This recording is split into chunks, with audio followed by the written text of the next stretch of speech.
O nauna I ka hala me ka lehua, e hale lehua no ia na ka noe.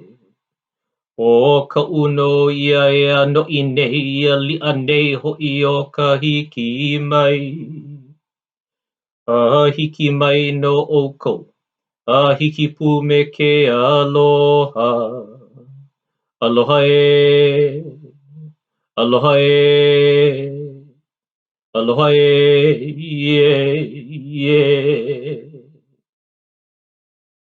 Mama uano. Aloha. That is a welcome chant in the language of my people, Na Kanaka Maoli, or Native Hawaiians. The chant, or oli, recalls fond memories of our past get-togethers, with allusions to lehua blossom meeting places shrouded in mists of social connections. And then the oli, or chant, welcomes us all to our meeting again, this time virtually, with love and aloha. Happy National Native American Heritage Month! I'm Jessie Dean, Administrator for the Office of Tribal Affairs here at the Healthcare Authority. We help all of you to meet our collective responsibility to maintain government-to-government relationships with the 29 federally recognized tribes in Washington and the 3 federally recognized tribes on the border in Idaho and Oregon.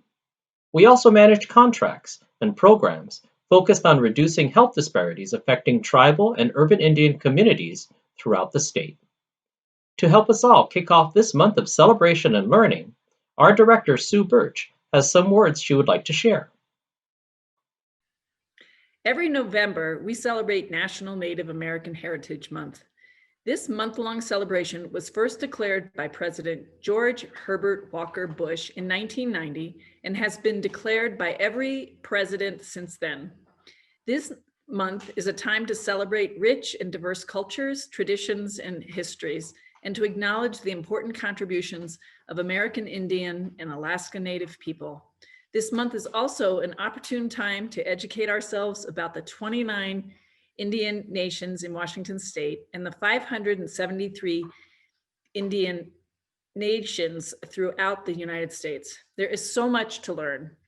How they overcame federal and state efforts in the past to destroy their languages, cultures, economies, and families is just one of those things. How the health inequities experienced by American Indian and Alaska Native communities today are a direct legacy of that racist and genocidal past is another area.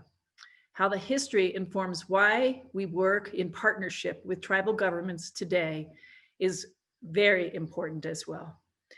And how much work still needs to be done to overcome that legacy and achieve a more just and equitable society for American Indian and Alaska Native people. So please join me and our Office of Tribal Affairs teams in celebration and learning for National Native American Heritage Month. Thank you, Sue. For this year's National Native American Heritage Month, we are doing fewer events, 2 confirmed so far, and both of them virtual. On November 12th, during Currents, we will do a brief presentation on our government-to-government relationships with the tribes. And then on November 18th, we will be hosting a Lunch and Learn meeting from noon to 1 p.m. with a deeper dive and discussion on how and why we maintain these intergovernmental relationships. We are still working on a 3rd event on historical trauma and intergenerational clarity. If our speaker confirms, it will be a Lunch and Learn meeting during the week of November 9th.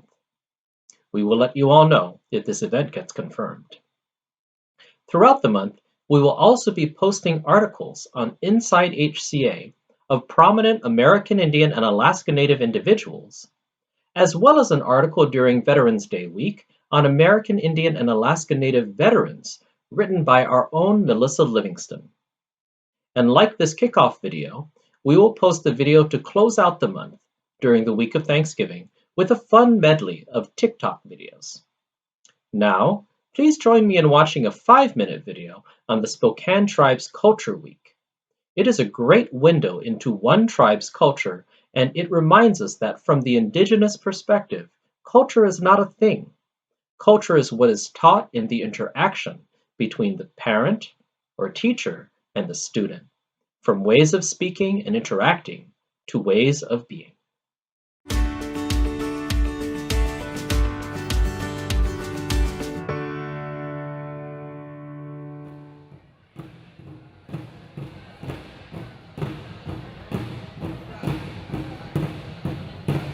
Culture Week is to revitalize our language and culture that has been lost for many generations. There's probably about 200 to 300 kids. I haven't counted them, but they're everywhere. Hi!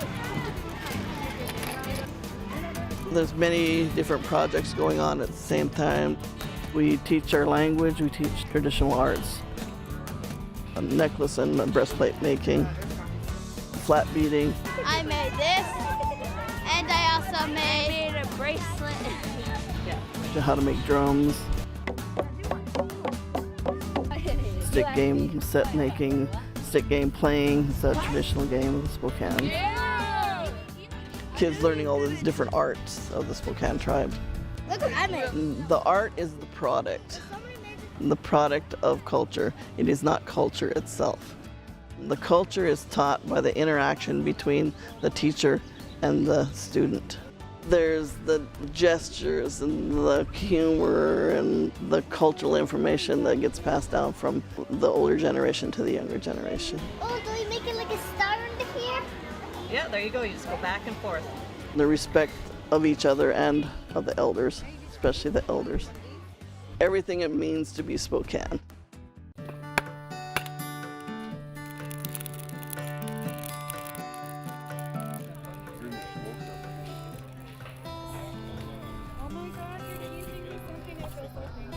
We usually harvest 1 elk and 2 deer for this event, and they smoke it until clear till Thursday, and then it'll be part of the feast on Thursday. Happy, happy, happy. Really happy that they want to learn. I'm 93, I'll be 94 in a couple months, and that's the way we were taught. I mean, that was our way of living. They really are learning. I mean, you can see they're all over the place, learning to bead, learning to make cradle boards. Some learning to pit cook, some learning cut meat. It's a wonderful experience for all of them because nowadays mom and dads are working and they're too busy like they were in my day when grandma would take you out and teach you these things. I'd ride with my grandmother from here on a horse at 5 years old over to Cusick to dig the brown camas and bring it back. Then where they're pit cooking, we learned to do that.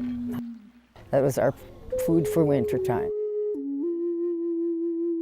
Camas has been a staple for our people for thousands and thousands of years.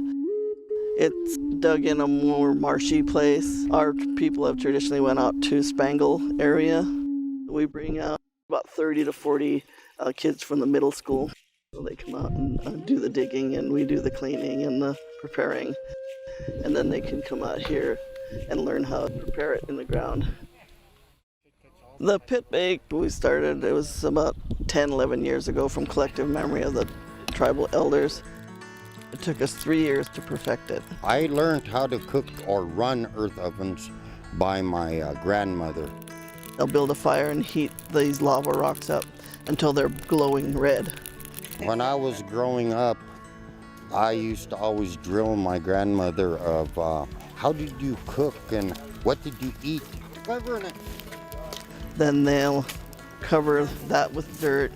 They'll put a pipe in there, put dirt over the top about 4 inches, so that's bearing it. And then you put the skunk cabbage on there, then you put a layer of hay there.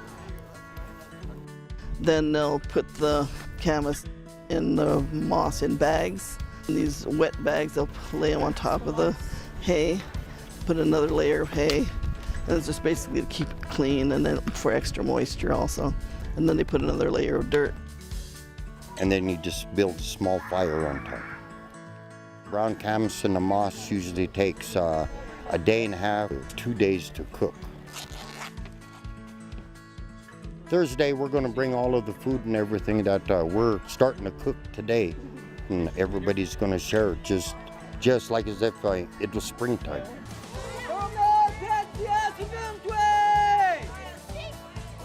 When I was growing up, I was taught by my parents, not only them, but my grandparents and all my aunts and uncles. And not every kid out here has that next generation up to teach them. So the whole community acts like that and helps pass on our traditions.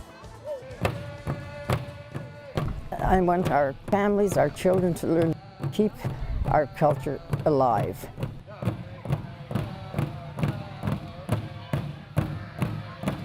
Never forget it.